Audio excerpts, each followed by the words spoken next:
Hi everyone. The big question we're getting this week is how long are the mandatory vaccination requirements going to last? That's a fair question. At the moment, the state of emergency requirements expire in mid-December, and there's a view out there that at that time the mandates will all fall away. I don't think that'll happen. I think the more likely thing to happen is that the government will introduce legislation into Parliament which will at least extend the mandates and possibly make some of them permanent. So I think in your business you should be planning for the long term in relation to mandatory vaccination requirements. I don't have a crystal ball, so I can't tell you for sure, but I think if you're going to stand down your staff or put your staff on leave in the hope that the mandatory vaccination requirements will blow over, I think you'll be in for a long wait. I think even under the current regime, we're likely to have extended vaccination mandates until early next year, something like February, and in fact if legislation gets introduced into Parliament, I think it's going to be longer than that.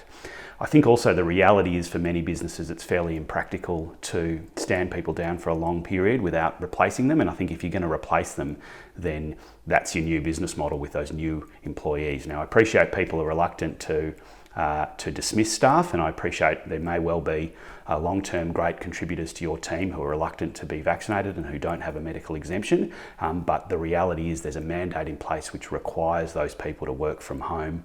They cannot attend a site, and so if that's impractical for your business, then you need to look at what you're going to do with them in the long term, not just in the next couple of months. I think most businesses already know whether the mandate applies to them or not, or which mandate applies to them. If you don't know, then just message me and I'll let you know. You can message me where your business is and what industry you're in, and I'll let you know what mandate applies to you and for how long currently.